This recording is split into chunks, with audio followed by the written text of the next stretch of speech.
Welcome back to the Crooked Spine Show. When you research what supplements are good for you to take on short term and long term, you'll come across something called an antioxidant. These help the body stay healthy through taking away bad cells that can be precancerous, cause sickness, even overall health conditions.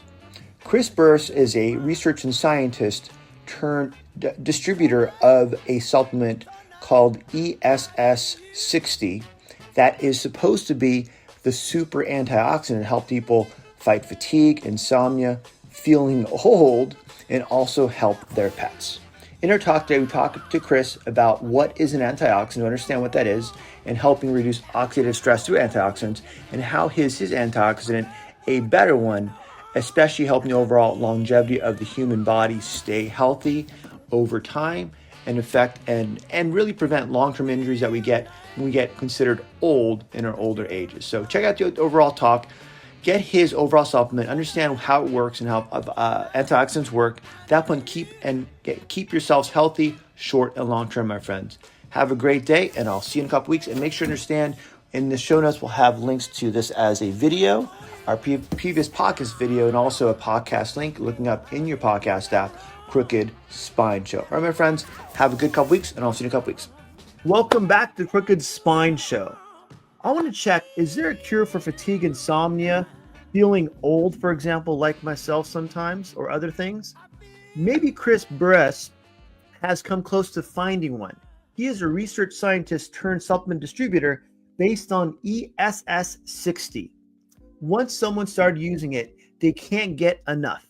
Let's learn what ESS60 is in Chris's supplement, MyVitalC, and how it can help people and pets also feel their best. All right, Mr. Chris, take it over. Let's hear exactly what is your backstory and how does it connect with everything going on right now with your podcasting, with your interest in my show and everything else. So let's get started. Yeah. So Dr. Tony, thank you so much for having me. I'm excited to be here. I am the geeky guy that you see in front of you.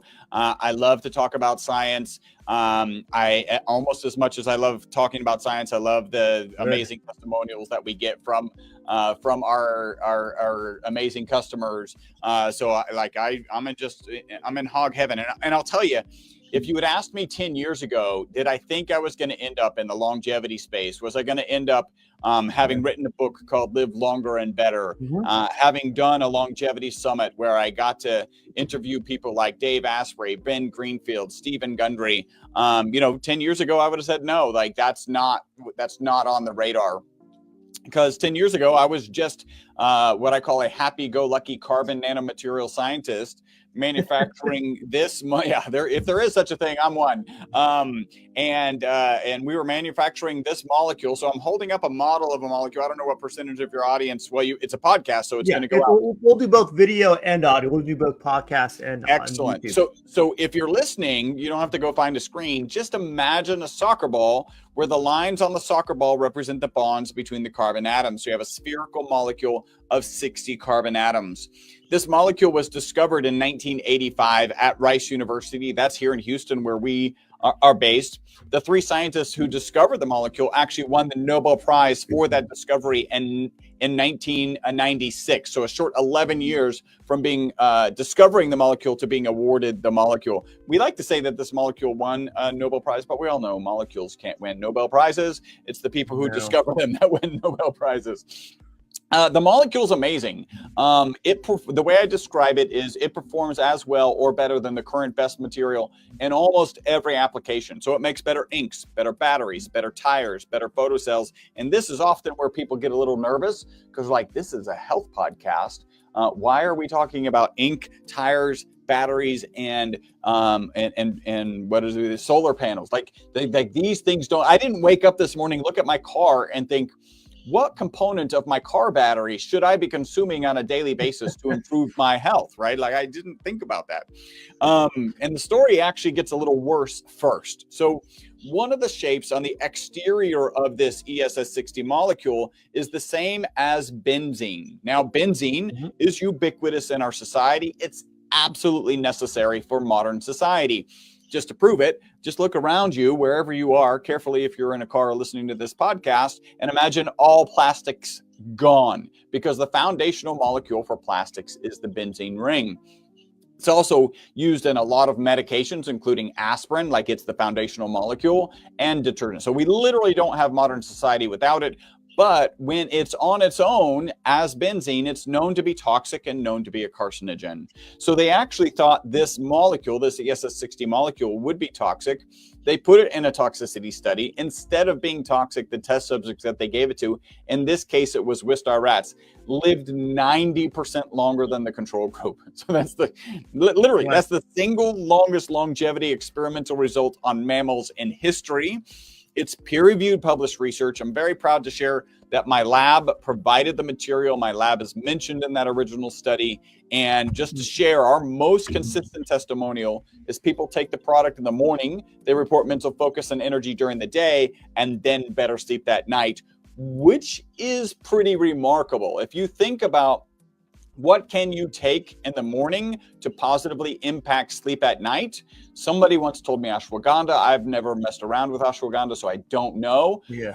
I do know things like if you get exercise in the morning, that will positively impact your sleep that night. Also, if you get exposure to the sun, it'll bring the rising and falling of the sun in line with your circadian rhythm, and that will help you fall asleep at night. Other than that, I'm just not aware of many things. Well, Chris, back up for a second. We're jumping right now from plastics to human use.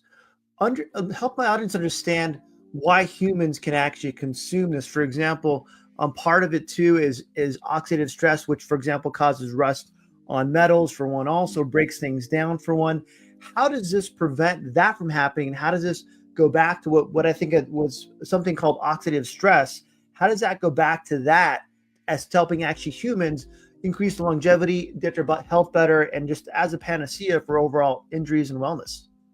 Well, let's first talk about, okay, so we have this amazing study, 90% extension of life in rats. Why are we confident that humans can take this? The reality is we've all been exposed to this molecule. It is a naturally occurring molecule. Just to kind of explain that, if you take the soot from a candle flame, and you usually collect that soot by putting a cold steel plate over a candle, you get that super dark soot on that cold steel plate. That soot has parts per million or parts per billion of this ESS60 molecule in it, right? So we have all been exposed to it. Now, you can't collect enough of it on that black soot from a candle to utilize in a supplement, so you've got to use different reactors, and that's part of the story that's in my book, Live Longer and Better. When the molecule was first discovered, and really when they started having what I would call macroscopic quantities of the material available to the scientists, they came to understand that this molecule can hold up to 6 negatively charged particles on the exterior of this cage.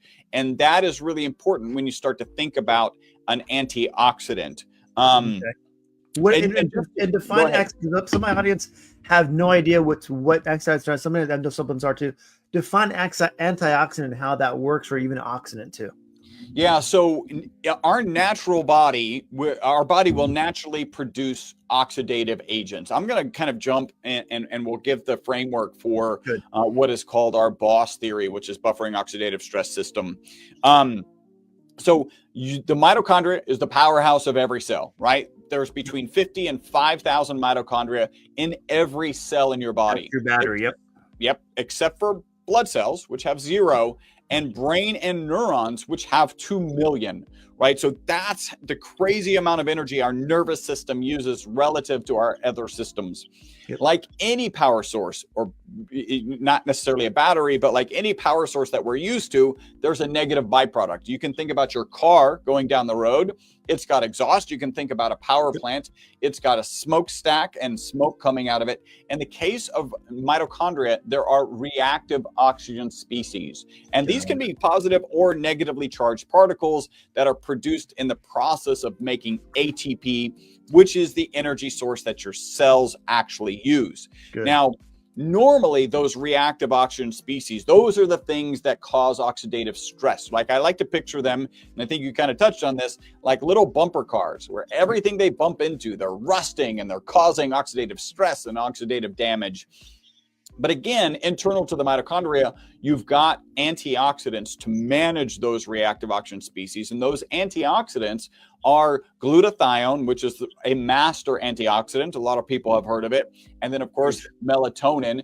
Everybody's heard of the sleep hormone is also a great antioxidant resident in the mitochondria, helping to manage these negative byproducts, these reactive oxygen species. By the way, I love to point out the melatonin is the sleep hormone. Our most consistent testimonial is related to sleep, right? Focus and energy during the day, better sleep at night. So you've got a lot of parallels. So that's where you start to get oxidative stress. Now, does it all come from mitochondria? Well, in some contexts, that may be true. I usually, my focus is the mitochondria.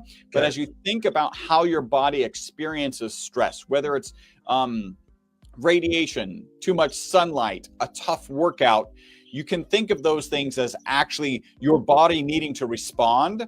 And when your body responds, it needs energy that fires up your mitochondria. Now you're producing these reactive oxygen species. You can also get direct oxidative agents into your system.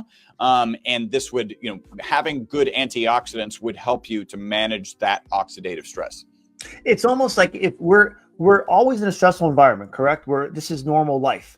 But how does our body stay healthy in that environment? By having things inside like antioxidants, things working functionally so it can dissipate all the toxins in our body without making us sick.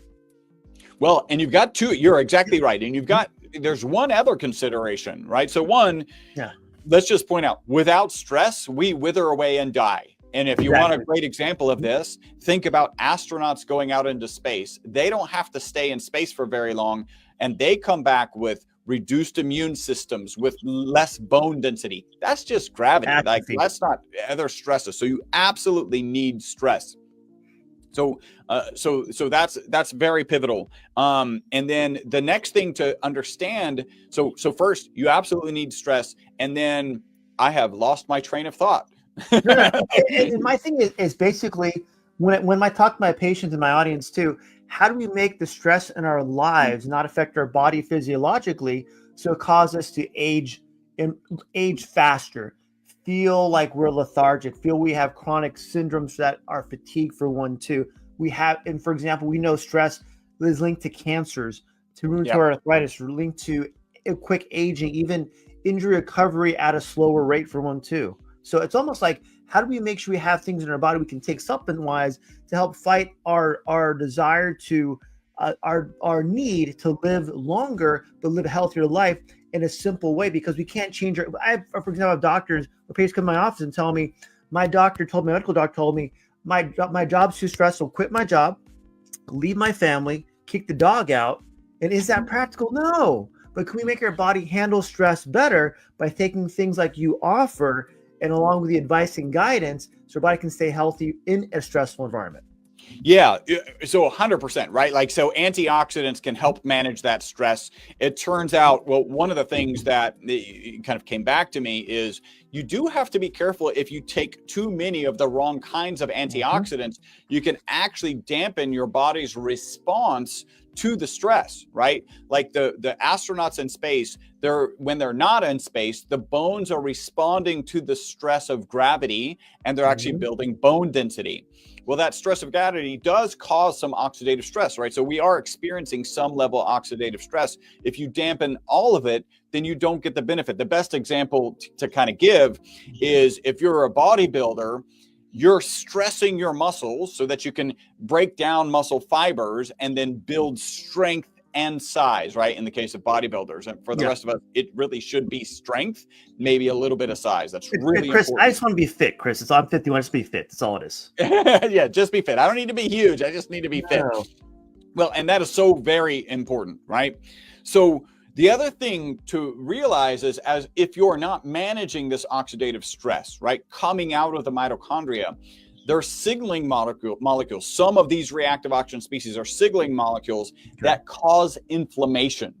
So this is where, I mean, we have a word called inflammaging, because inflammation is so dire when it comes to the concept of aging, right? If you think about the medical community, they tend to look at aging as an oxidative and an inflammation process. And actually, I can speak. So our product, I'm in Texas, so we put big old check marks on stuff, right? So we're going to put a big old check mark on antioxidant. First, we have an ad hoc study on the web that shows us to be 172 times more powerful than vitamin C.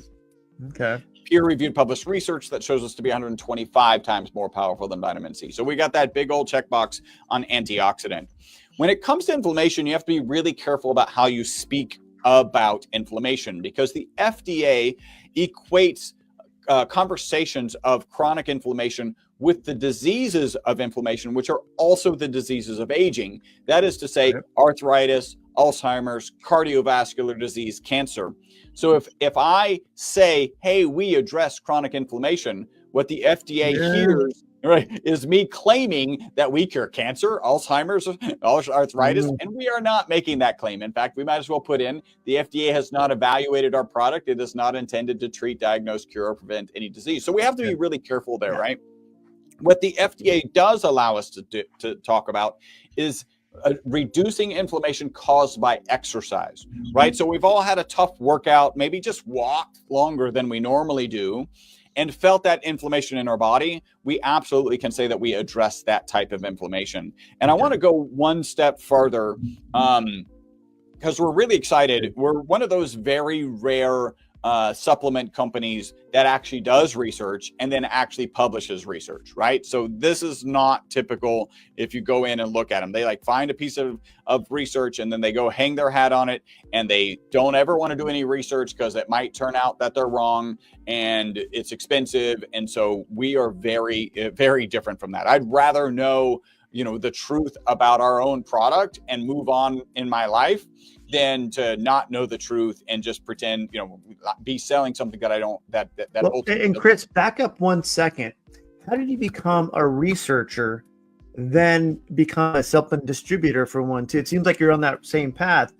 And being a researcher, you want to make sure your hypothesis has been proven, it's been double-blind study, blah, blah, blah. So you can actually go out there and say the truth, not just try to make a buck. Yeah, exactly. So let me preface this with kind of this first, which is, I believe that most people get into the supplement industry one of two ways, right? The first one is they wake up one day, they decide they want to be wealthy, and they decide they're going to do it with supplements. I have no problem with people being wealthy. It's just not how I ended up here, right?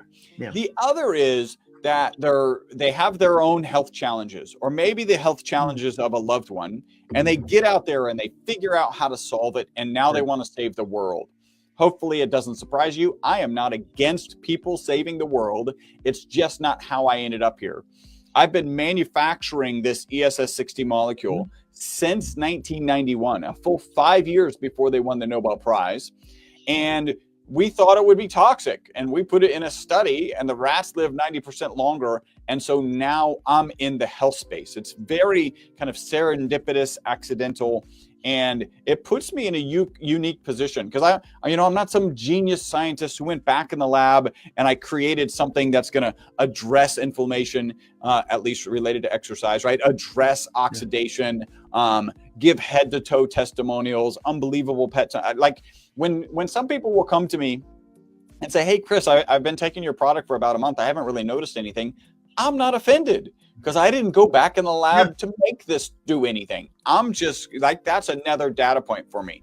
By the way, most of the time I can say, how's your sleep? And then their eyes get really big and they go, oh yeah. Right. And now that you ask about sleep, because sleep is so subtle, right? If you think our most consistent testimonial is related to sleep, first off, that could be the reason we're getting all the benefits, right? Because sleep is good for your mental, physical, and emotional well-being, right? If you improve your sleep, you're going to improve yourself across the board. Well, and recovery too, right? Recovery from anything you're going through. Absolutely, right? And then if you think about most people, maybe not Brian Johnson, right? Like that guy goes to sleep at the exact minute and wakes up at the exact minute. He's a very, we'll call him dedicated. if you're not Brian Johnson, you're getting an extra hour of sleep. I got 1 hour less of sleep last night because I was doing something stupid. I was doom scrolling, right? You got So kids, right? You have kids, correct? Yes, I do. Yeah, you're excused all the way. Right, like it's your sleep is going up and down, Yeah. and so when you start saying, "Hey, if you just got that extra hour of sleep every night for a week, you might not remember that it's related to MyVitalC." And so that's what typically happens is they say they don't notice anything. If they go off the product, then they're like, "Oh, now I realize what I'm missing." Or if you just ask them the right questions, and we actually have like a tracker that comes with each product, so you can kind of dig in and like, hey, are you noticing this? Is this changing? Is this a benefit? Like, to keep you consistent, because this is something that you do need to be consistent with, and then two, just kind of aware. A lot of people, and I would love to tell you that I'm a super aware, intuitive guy, even about his own physiology, but I have just been caught, with my pants down in the context of, I'll give you the example, right? So from time to time, I have plantar fasciitis. And I was actually working with this software from a doctor who put together, Harvard Medical School voted this software the most accurate online symptom checker, right? Okay. So I was going through his process trying to figure out, my ankle pain or whatever we were calling it. And I answered one of the questions wrong. And so when I got into it, he actually assessed me. He's an orthopedic surgeon. Okay. And he's like, you have plantar fasciitis. Let's go back to the questionnaire and figure out where it went wrong. And where it went wrong is it asked me if I had pain in the morning, which I do, but I didn't think of it. Like, I just thought of, like, I wake up every morning. Like, that's how I walk in the morning. And it Chris, you're not old, my friend. You're not old. That's an old people's experience. Come on. So anyway, so I would love to say I'm an enlightened, aware person, but the reality is the more intuitive people are and in tune with their health, the more consistently we see positive results. And then usually, like I say, when people fall off of it, then they're like, this is something I'm going to take further. I mean, I'll share this one testimonial, because this goes down the path of HSCRP, right? Good. So we're in the middle of kind of our next important study. We actually just cut a check for $150,000.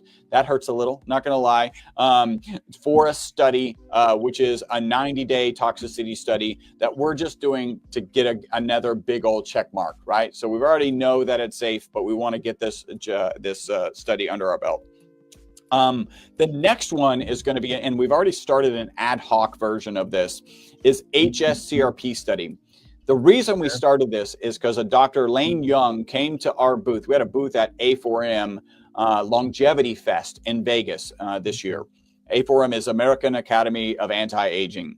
And this Dr. Young came up to me and he shared something. And as soon as he shared, I was like, dude, can I record this video? Because this is amazing. So I actually have a video of it. He said, Chris, I don't care if you're male, female, pre-surgery, post-surgery, cardiovascular disease, otherwise healthy, your product will reduce HSCRP, elevated HSCRP, into normal ranges in 4 to 8 weeks. And his particular example was he had a client who was sitting at 9, and that's actually a scary number, and I'll explain that here in a second. But he was sitting at 9. His protocols didn't move the needle. Got him on our product. 4 to 8 weeks later, he's at 0.9. Under 1 is normal range, was good range, and you actually want that even lower. I later learned from a conversation with an oncologist that at an HSCRP of 9, they assume that you have cancer until they prove otherwise, right? Like, that's a very serious number, and our product brings it into normal ranges. So we already are doing an ad hoc study. We're kind of finding out people who have elevated HSCRPs that are not really able to move the needle, getting them 2 months of the product, and then we're doing a follow-up. And there is a small piece that's related to sleep part of the study. So you're almost reversing it. Okay, these are the results. How do we make those consistent based on what we actually can research based on our studies to make sure, okay, this is actually scientifically proven it does work for this? Yeah, 100%. That is the goal. And then we already know how we're going to take that into a placebo-controlled, double-blind, peer-reviewed study, right? Like, that'll be the thing that we really hang our hat on. because, right now, we have rat studies and we have amazing testimonials and we have a solid theory which would explain them. Again, if you're reducing the negative well, I haven't even shared that, right? So you have your mitochondria that's producing energy, and when it gets stressed, it produces extra reactive oxygen species, more than the glutathione and melatonin can manage. We know from peer-reviewed published research that this ESS60 molecule gets into the mitochondria. We also know from way back in the 90s, it can hold, we talked about this earlier, it can hold up to 6 negatively charged particles on the exterior of the soccer ball cage. So here's what we think is happening. Stressed mitochondria producing extra reactive oxygen species, they get held onto by this ESS60 molecule, so they can't run around and do any damage. And then when that mitochondria replenishes the glutathione and melatonin, then they can manage those reactive oxygen species appropriately. So I have a fun analogy. You did a lot of schooling. I think you would agree that all good biological analogies should start with Mardi Gras. Well, I like Mardi Gras. I can't complain about that. So it's the end of Mardi Gras and you're on Bourbon Street and you got these drunk reactive oxygen species running around Bourbon Street, smashing up cars, windows, spray painting stuff, causing oxidative stress and damage. You got the New Orleans Police Department, the glutathione and the melatonin coming in and handcuffing themselves to those reactive oxygen species and getting them off of Bourbon Street. But what does the New Orleans Police Department do when they get stressed or overwhelmed? They take those reactive oxygen species and they put them in a paddy wagon. They attach them to this ESS60 molecule so they can't do any damage. And then when the New Orleans Police Department can replenish the glutathione, when it can replenish the melatonin, then they can handcuff themselves to those reactive oxygen species and get them off of Bourbon Street. And that's why we say that this ESS60 molecule is the boss buffering oxidative stress system. Good. It's almost like you're giving the glutathione and also melatonin a chance to recover or get more of them from the mitochondria without releasing all those oxidative stress toxins to the body, causing the down slope of causing other health conditions, lack of sleep, insomnia, just feeling old per se. You're allowing your body to recover, just give it that window. So now the body can go, okay, now I can actually get back to what I want to do. I've got another, you're exactly right. I've got another analogy that I think can help kind of wrap this all up. So remember, we mentioned stress is good. And I like to picture us, right? Physiologically, we're a prairie. We've got beautiful prairie flowers and grasses. It's just an idyllic scene. And the light rain is the stress we need, right? So we need this light rain. We need this stress. But what happens when you have this ominous dark cloud in the middle of the prairie dumping water in one stream in one spot in the prairie? It's going to do damage, right? It's going to start to bore a hole in the middle of the prairie. And what we believe is that this ESS60 molecule, you put that in the stream, between the cloud and the prairie, and you could picture it filling up. You could picture it acting like a sponge and holding on to that stress. Okay. It's important to note, if that ominous cloud stays there, right? So if you don't get out of that stressed state from time to time, eventually the sponge is going to fill up, it's going to overflow, and then you're going to be impinging on the prairie again and causing damage again. So that you do need to manage that. But once that stress is gone, now you can kind of gently squeeze this sponge out onto the prairie. So now it hasn't had that damage. And we've got a good example that I think really supports that kind of analogy, which is, we have a 2-time U.S. ultra running champion. His name is Anthony Kunkel. Absolutely loves the product. And Anthony won a championship at 50 miles and at 50K, which is 62 miles, right? So he's currently running about 200 miles per week. If anybody has dark, ominous clouds of stress on his prairie, it is Anthony Kunkel. And the way he described the product, he said, Chris, when I first tried your product, I was just taking 1 serving, which, by the way, is about 1 teaspoon. I was taking 1 teaspoon and I didn't really notice anything. And I joke, like all good biohackers, he tripled the serving. By the way, don't triple everything. There's lots of things that you should never, ever, ever triple. So, be careful. But he's a very kind of learned guy. So he's actually one of the better biohackers that I know. So he tripled it, and he shared this with me. He said, I think your product could be the difference between somebody having running as a hobby and somebody having running as a career. It made that much impact on him. And what he says is, I don't believe that this speeds exercise recovery. I believe it prevents damage in the first place, right? Okay. Which goes to that prairie, right? If that ominous stream isn't hitting the prairie, then you're preventing the damage in the first place. And his evidence is, when in the past, when the last 5 miles of a 50-mile run, by the way, that's a phrase you don't hear very often. I've only ever heard it from Anthony Kunkel. On the last 5 miles of a 50-mile run, where strength and stability used to be a problem, they're no longer a problem, right? So this goes to this managing the stress as it comes in. Now, you filled up this ESS60 molecule, or a bunch of them, with all the stress he's putting on them. And then when he goes off later to do his kind of biohacking routines, to do, red light therapy, to do meditation, to all his recovery stuff. Yeah. All of his recovery stuff. Now we're gently squeezing out that sponge, resetting everything for the next day. Question for you. We talked about mitochondria, glutathione, and melatonin. Why can't we just add more glutathione and melatonin to the body to allow things to recover or reduce the oxidative stress to the body?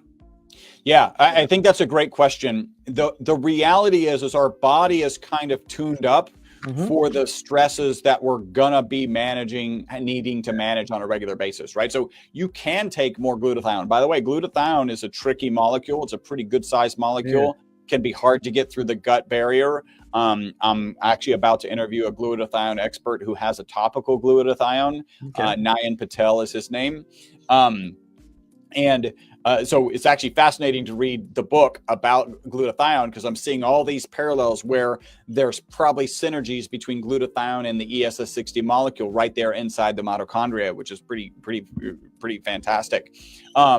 So if you take extra, though, your body's just going to dispose of it if it doesn't need it, right? Mm-hmm. It's about how do you ramp up that glutathione and that melatonin when you need it, when you're actually experiencing the stress. Because it just doesn't have a way to store it and then throw it. Like if you were to think about it, I don't know, how do we kind of tie that in with the Well, question for two is, and kind of answer my own question. If we add glutathione and melatonin to the body, does the body self-regulate and then reduce the amount that the mitochondria actually produce?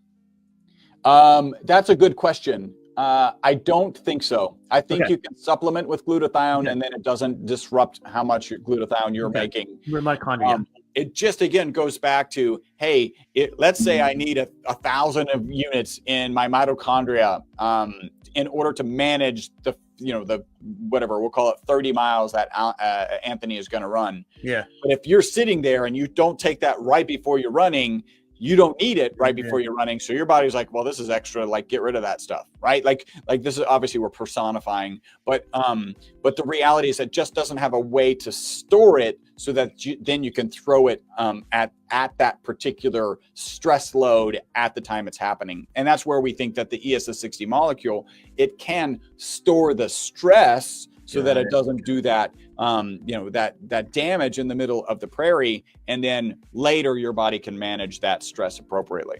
Yeah, so basically is able to really encapsulate it, hold it there, and then break it down slowly versus it's glutathione and melatonin almost goes as a river would. If it's not there, it's not going to collect it.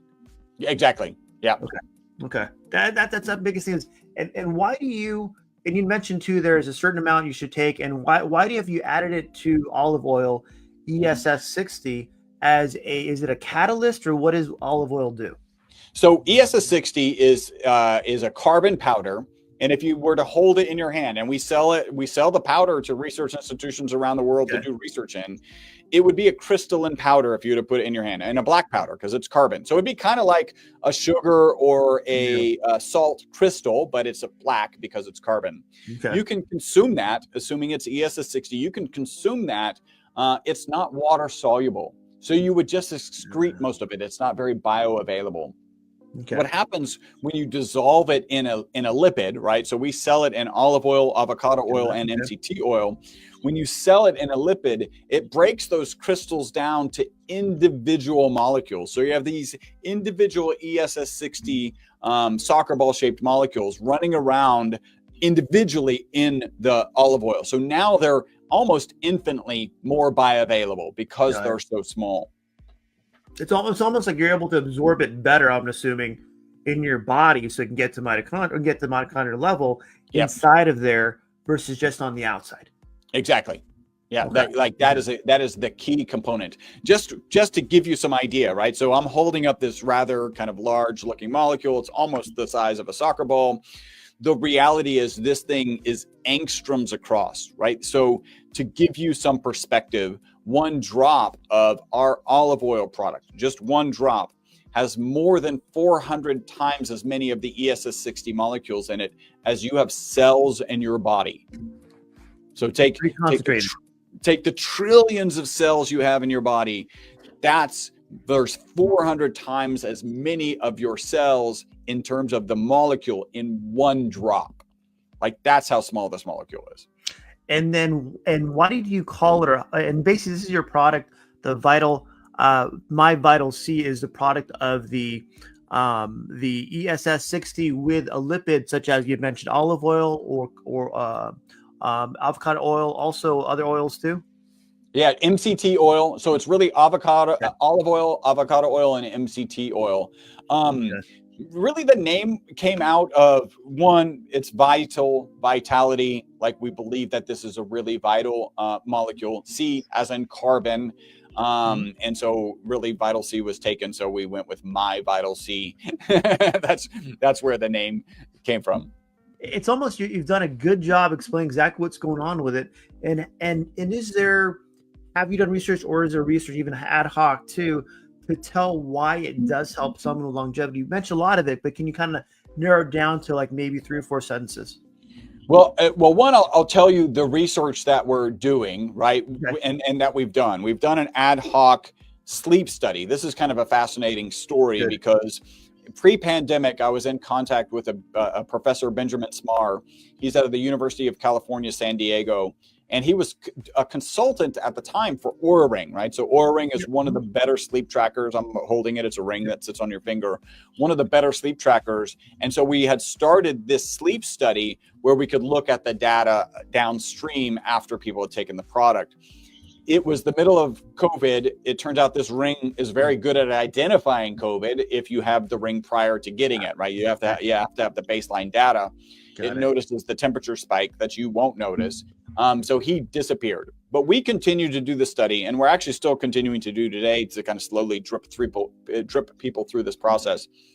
It's a crossover study. Basically, we collected 10 days of survey data, and that data looks like how long did it take you to fall asleep, how restless was your sleep, how good was your sleep, and then how good did you feel in the morning. So we collected 10 days of data prior to taking the product, 10 days of data on the product, 10 days back off the product, and then 10 days back on the product. And you can see the spikes as people take it.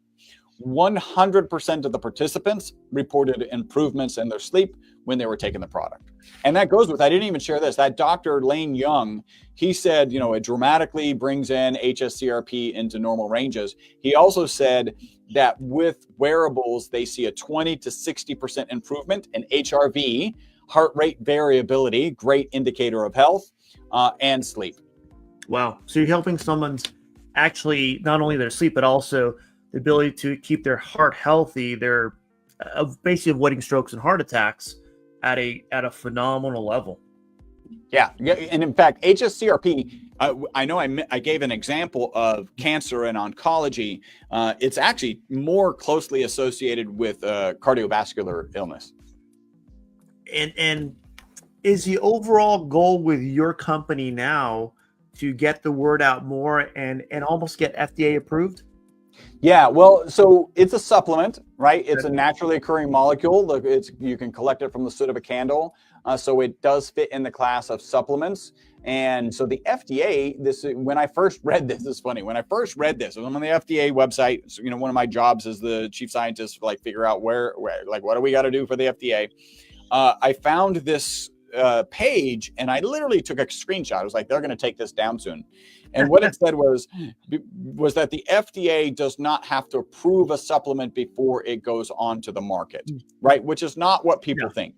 But if you think about what a supplement is and what a new supplement is, then you can understand why the FDA has to take this position. For instance, you could come up with a supplement that's 10% vitamin D and 90% C. Those don't go together very well, but let's pretend. And then I could do the reverse, 10% vitamin C, 90% vitamin D. We have two supplements. There's it's basically infinite how many supplements can be put together. And the FDA is not going to evaluate all of those before they come to market. Yeah. It is the responsibility of the supplement company to report any serious adverse side effects to the FDA. Good. By the way, if you have one, that doesn't mean they're going to close you down. They're looking for patterns where it might actually be dangerous. Everybody's N of one. And we understand as we grow this company, someday somebody's going to, have some sort of experience unrelated to our product and blame our product. And then that is something that we'll have to report to the human FDA. nature, right? Human nature. Yeah. Yeah. So just to share with you, we have not had any serious side effects since we brought this product to market in 2018 that we needed to report to the FDA. So we've had some people with complaints. We've kind of dug in, hey, send us the medical records, and then they kind of back out. And so it might have been a money grab. I won't put. I won't put. All California, most likely. That's most. Yeah. Down to. I mean, and it's really, is there any downside by taking too much of the MyVitalC? Yeah. So, one is what's the toxicity level? Yeah. And I tend to look at the toxicity level and think that it's the same or related to the toxicity level of olive oil, which involves drowning, I think. Right? So here's the reality. At some point, if you're consuming a lot of oil, your body will just say, no, I've had enough, and you'll throw it up. Right? Like it's just too much oil in your system and your body just throws it up. So that is the reality. It's even in this context safer than water, because your body will continue to take on water. If you drink it way too fast, you can actually cause hyperhidrosis and actually death. Like your cells will fill with too much water and explode. And so it's actually safer than water in that context, because you'll start to throw it up before you get on the other side. I know if people have taken a full 120 mils a day, right? So 5 mils is a teaspoon. I don't think I've ever taken that much, but I've certainly taken 3 or 4 tablespoons in a day. When it gets busy, or what happens to me now is I'll get that tickle in the back of my throat where I know that I'm about to get sick. Okay. But then it just never manifests. Like that's typically what happens. And I can tell you this is such a contrast from when I was younger.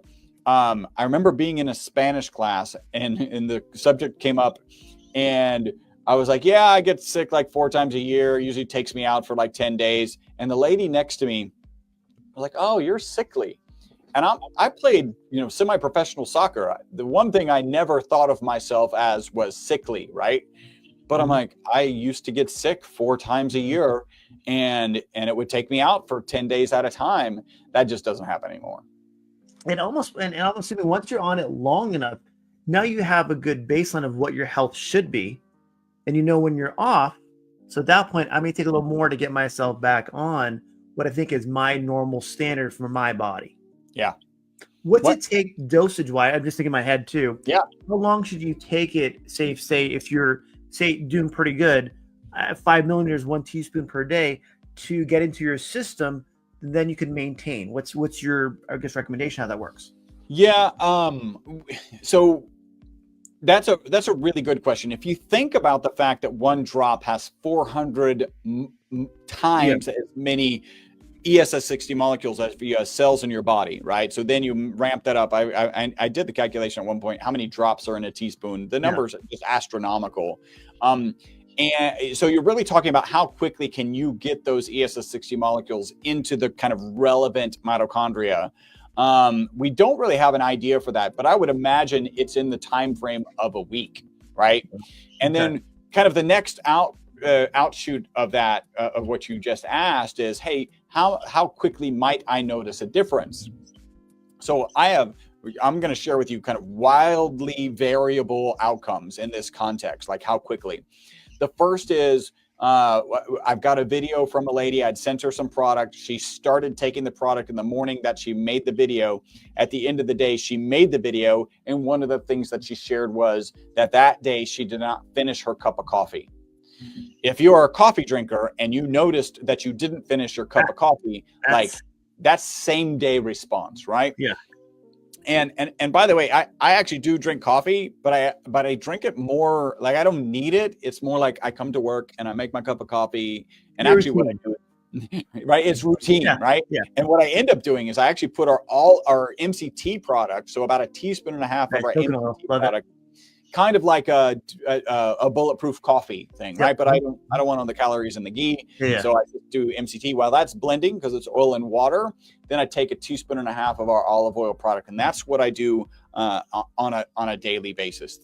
That's how you get into your system, is through your coffee per se. Yep. Nice. And why is your product good for pets? Oh, well, so we think it's going to be the same thing, right? Yeah. Like, why did these rats live longer? Like, and I'm going to share something else, because my director of research came to me and he said, hey, Chris, you know that research paper? It could have been 5 separate research papers. And let me share with you 2 other things, pieces of that research paper. So one is they took a separate group of the rats, given water, olive oil. So water is the control, olive oil is the semi-control, and then olive oil with the ESS60 molecule. They injected them with carbon tetrachloride. Now, carbon tetrachloride is a highly oxidative poison. Like, this is just a poison that attacks the liver and it does oxidative damage in the liver.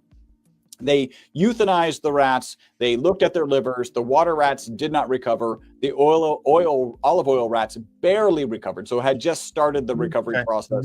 The ESS60 rats were almost fully recovered by the time that they had euthanized the rats and dissected and looked at their livers. So liver protective effects are absolutely on board. And then you also think about these rats that lived 90% longer. So a typical Wistar rat lives about 32 months and has a known amount of tumor mass in its body. The longer it lives, the more tumor mass it has in its body. Even though the MyVitalC rats lived out to 62 months, none of them had any tumors. Right? So I've told this story and people are like, oh, cure for cancer. And the answer to that is no. Again, I think we made that clear. And I always follow it with another no. There's a huge difference between dealing with a cancer that has metastasized and potentially being a cancer preventative.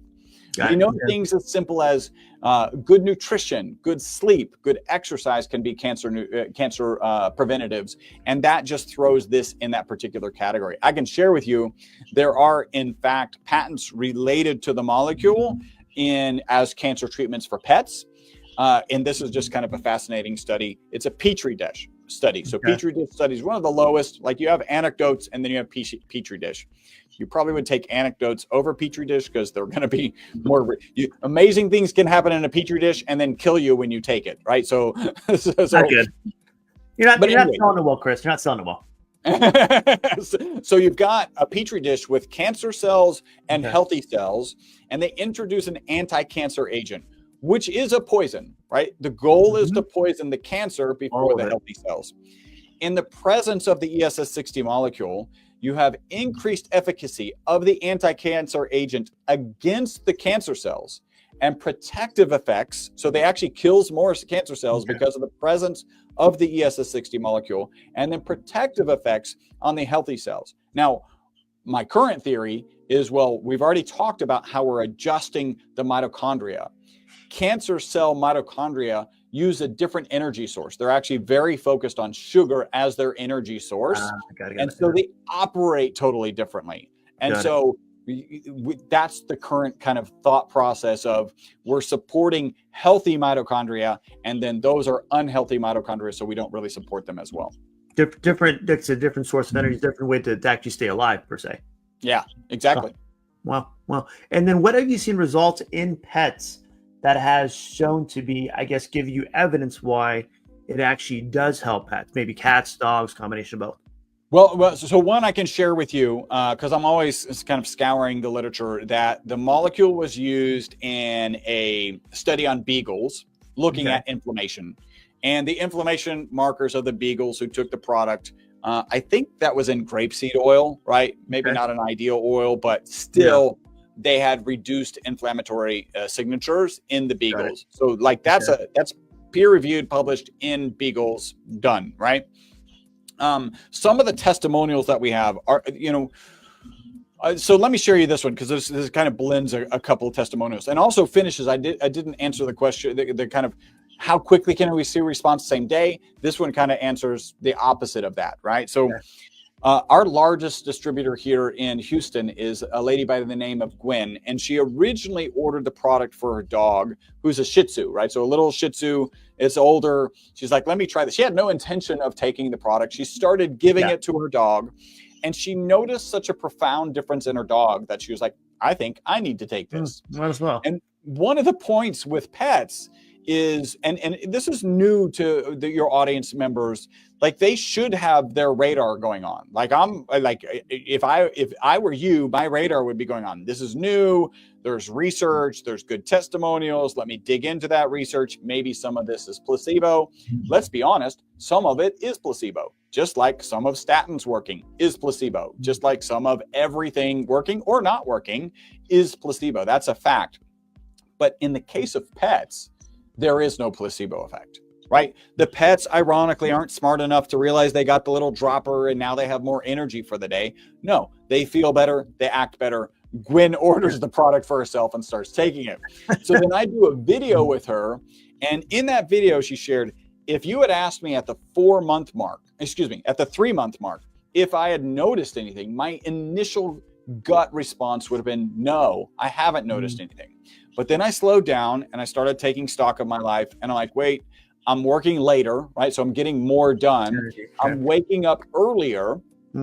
And I never was a morning person before. And then arguably the worst testimonial about a supplement ever, she cleaned her garage. Now we don't have any marketing literature that says, you want to clean your garage, take MyVitalC. There you go. We don't have that. But it does mean something, right? The garage is never an easy task. Sometimes there's actually emotional baggage out there that you don't want to deal with. And so it is actually a good testimonial about having the energy to address that particular challenge. And so, that's where, and that she still fits in that kind of category of, I didn't notice anything until I really slowed down and took stock of my life.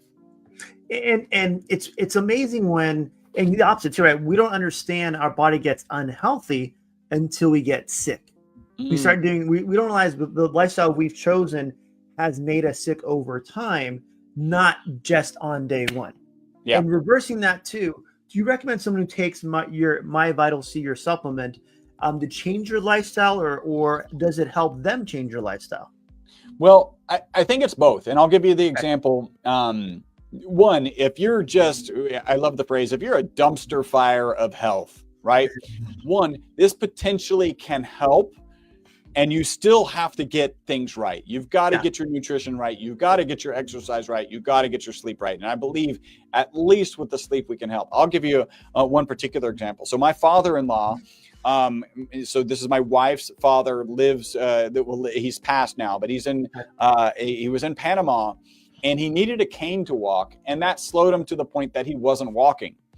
Started taking our product, was actually able to start walking without the cane. Now he starts walking. Well, that's exercise. He starts losing weight. He was much healthier after this, right? So in some context, he was a dumpster fire. This helped him in a way so that he could get back on track. He ended up dying in the middle of COVID. So, so I think it would be a grave misrepresentation of, hey, you just take this and you don't, sit on the couch and, you don't have to do anything. No, you really do want to focus. And it's one of the reasons that I wrote the book, because I think it's to share with people what the possibilities of longevity are. Like, how long can we live? And then also when I did my longevity summit, which I'm relaunching in August, so people can connect with me and we'll get that information to you. I interviewed those 55 experts in longevity, Dave Asprey, Ben Greenfield, Stephen Gundry. So it's a pretty spectacular event. But that's why I'm doing those. That's why I'm doing the podcast, Live Beyond the Norms, so that I can get that information out to people. And, I do want to share. So this is kind of cool. you think about biological aging and biological age tests. Good. Okay. Let me share with you some of the results. At this, we were recently at the Health Optimization Summit, which was in Austin, an amazing event. The booth next to us was a former Apple engineer, which is just cool, right? Because you don't bump into former Apple engineers very often. And he fit the part. Like, he looked like, you're like, yep, that dude's an Apple engineer. I can tell. Just like he fits the mold.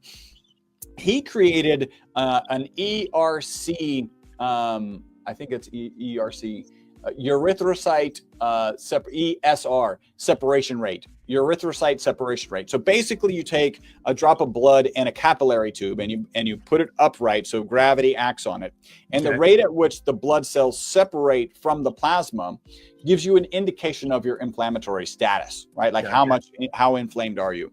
So I took that test. He has a biological component of that. And he's like, you are 20 plus years younger biologically, according to your ESR test, than your chronological age. So great. I'm excited about that. The next one is glycan age. Glycan age looks at glycans and how they sit on on your blood cells, and is a great indication also of inflammatory status, as it turns out. That particular study had me, I think I took that when I was 54. It had me at 21, which is amazing. I love that. Yes. I don't know if I want to be younger. Can you still drink if you're biologically under 21? I don't know. Well, that's the judge on that one. So that's a pretty phenomenal result. And then the other one, which I don't like the results as much, but I do like the direction. So my DNAge, well, I took that first when I was 51. It had me at 59, so you can see why I wasn't very happy with that. But it's data, right? Like, all I carry in this case is data. I retook that at 54. So 3 full years later, that test had me at 58. So reversing biological age. And I don't know if you're paying attention, like Brian Johnson has this thing called the Rejuvenation Olympics, where people share their biological age and how it's going. He's currently in the lead because he's at 0.4. So each year that passes, he ages biologically 0.4 years, right? So he's cut it past half. But in my case, over 3 years, I reversed my age by 1 year. So by far, I would have been the leader on that platform. So that's kind of fascinating. But again, these are all kind of tied to inflammatory markers and different studies that we'll continue to do. As we wrap up, Chris, what do you want? Anything I missed that you want to talk about first? No, I think we covered. No, I think we're good. Yeah, I think we're really good. What do you want to end the show? What's a good takeaway you want to share with my audience to get them to understand the need to actually get their body working better, to make sure our body is able to, if you want to call it, break down the stress in our body, oxidative stress, toxin for one also. How do you want to present that information as a need, a sense of urgency, I want to say? Yeah. So to have the right kind of urgency, I lean on this. There's a thing called the longevity escape velocity, right? Okay. And what that is at some point, I believe, the medical community, every day that passes, the medical community will extend life by 1.1 days, right? So a little bit more than a day. And at that point, we have achieved the longevity escape velocity. And once the technology is all kind of spread out, right? Because the diseases of aging that will probably take you out are cancer, cardiovascular disease first, cancer, Alzheimer's. These are the 4 horsemen. And if the technology starts to work 1.1 days on one of those 4 horsemen, then you've got to solve the other ones too, right? So there's some caveats here. But I believe we'll get to this point where there will be a last person who dies of natural causes. And I've got some good evidence for this. It would suck to be that last person. They won't know, right? Make the history book, so you be part of history. We'll be good. Yeah. The last person was. And to be clear, like, you fall out of an airplane without a parachute, you're still going to pass. Like, like, we're not going to have solutions for that, I don't think. unless we get into like the AI and, digital stuff. I don't know how that's going to go. But this is something that I think is going to happen, and you should be doing everything healthy for yourself, including like if your mindset is, I don't really want to live that long, like let's start shifting the mindset, right? Mm-hmm. Because you can have value to society beyond maybe what you are currently doing, beyond maybe what causes you to think, I don't really want to live that long, right? And let me give you some evidence for the fact that we are going to cross this longevity escape velocity. In 1950, medical information doubled every 50 years. And that's 50 years in 1950. Okay. And I started kind of referencing this data point. It's probably about 9 months ago. It's probably faster now, but they say that currently medical information is doubling every 3 months. So what that means is at the end of 2025, we're going to have 16 times more medical information than we had at the beginning of 2025, right? Wow. And that doesn't include AI, right? Because I've been using this number for about 9 months, maybe a year.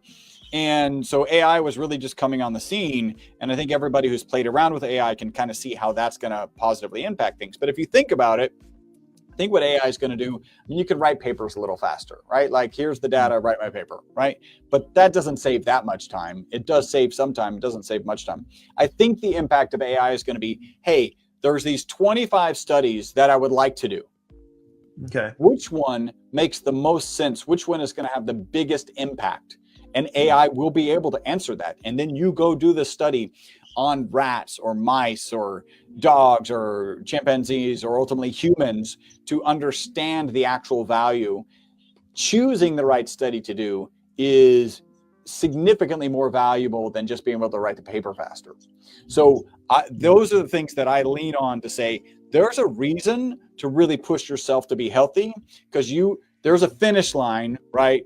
And the people who don't cross the finish line will be the people who pass, and the people who do cross the finish line, like try and cross that finish line. By the way, when you really get it focused, and it's not necessarily easy, it's also not hard per se, but when you get it focused, you actually feel better.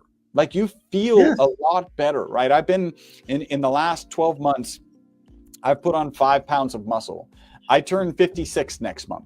Awesome. You're not supposed to be putting on 5 pounds of muscle. That's not supposed to be happening, right? If you look at the sarcopenia, the muscle wasting curve, I'm well on the other side age-wise, and it's supposed to be all downhill, and it's not, right? I'm adding muscle mass to my body, and you can too. It does take some effort, but it is absolutely doable. It's almost like if you want to have I think people don't want to live longer if their quality of life is going to decrease. But since we know that this is 2025, we know what to do to stay healthy. We know what to do to how to know what our health is at this point. We just have to put the work in, take our supplements, eat good food, not smoke crack, things like that. Yep. You know, it's almost like we know what the root. It's just doing the right things and having products like yourself that actually work and are, I want to say, scientifically research-based, that allows people to go, this does work. I know how it works. That put it in my body so my body can work better to reduce the oxidative stress in my body. So the long-term chronic conditions that I may get, those 4 horsemen you mentioned, doesn't happen to me. Yeah. Or it happens further down the road, giving you the time for the medical community to figure out how to fix it. Yeah. Nice. Or avoid it. Yeah. Do you have a bottle of your MyVitalC? Yes. Well, I've got the box and the bottle. Yes. And also the book too, please. I want to promote both. At that point, I think when you read the book, I read your abstract too, it gives you understanding how important it is and why you should make it important to you to actually see the benefits. So one more time with the bottle and the book if possible, and a quick smile for the thumbnail. All right, let's get this chat. Yeah. And then the book, I think, Chris, is you're giving someone a need to really understand the urgency, I think, to not wait till tomorrow. At that point, if you do the right things, you can live a healthy life and feel like you're not going to go downhill just because you're older. Yeah, I'm going to share this because I think it's kind of fun, and then it can kind of wrap this up, which is I share the story of these rats living 90% longer with a lot of people, right? That's one of my jobs. Yeah. I love that piece of my job. And I sometimes kind of jokingly say I get two responses. If they're from New York, they're like, why would we want rats to live longer? Chris, you are an evil, evil person. You should bury this research. This is bad. But then the other one, like kind of more on the up and up is a lot of people are like, I don't want to live longer. And then at first it kind of surprised me, but I realized when they hear that story, they hear exactly what you were talking about. How much longer would you like to live in some sort of state of infirmment? And the answer for most people is not much, right? Like it depends on how bad the infirmment is, and also like not much.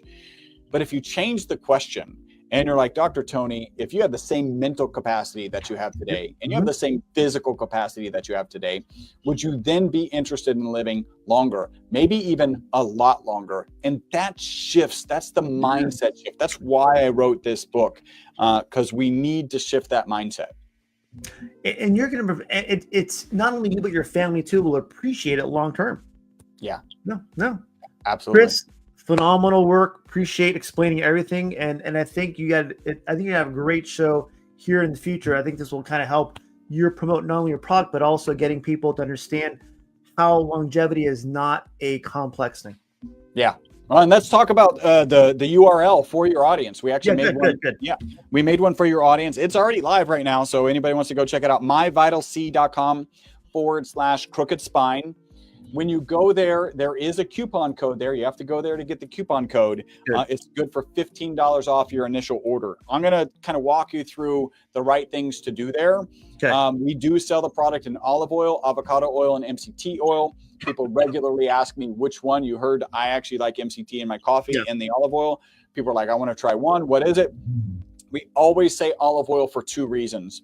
The first reason is we're a science-based organization, and almost all of the research is in olive oil. So we want to stay with where the research is. The second is you actually get a higher concentration of the ESS60 molecule in olive oil. You get about 0.8 milligrams per milliliter in olive oil, about 0.6 in avocado oil, and then about 0.3 in MCT oil. So definitely go for the olive oil. We do offer a 25% discount to go on subscription. Do not worry. Our customer service team has more than 1,000 5-star reviews. They are not trained to talk you out of canceling your subscription. You can cancel at any time. Please go ahead and take advantage of that discount. Good. A little note about the book, because I have a charity piece I'm really proud of. Okay, got it. You can find the book, Live Longer and Better, on Amazon for $20. There's no charity piece there. If you come to the website, again, use the myvitalc.com/crooked spine, get that $15 coupon, go to the menu structure, find the book for it, and it's $20 on our website as well. For $10 extra, I'll sign the book for you. 100% of that $10 goes to Operation Underground Railroad. You may remember a movie called The Sound of Freedom, which is a great movie about a horrible topic. It's child sex trafficking, which clearly needs to be removed from our planet as soon as possible. Operation Underground Railroad is tackling that problem in an amazing way. And so 100% of that signature fee goes to Operation Underground Railroad. Fantastic, Chris. Chris, you're helping people and giving more back. So thank you. Yep. Thanks for watching, guys, and hang out with Chris for 1 second, okay? Sounds good.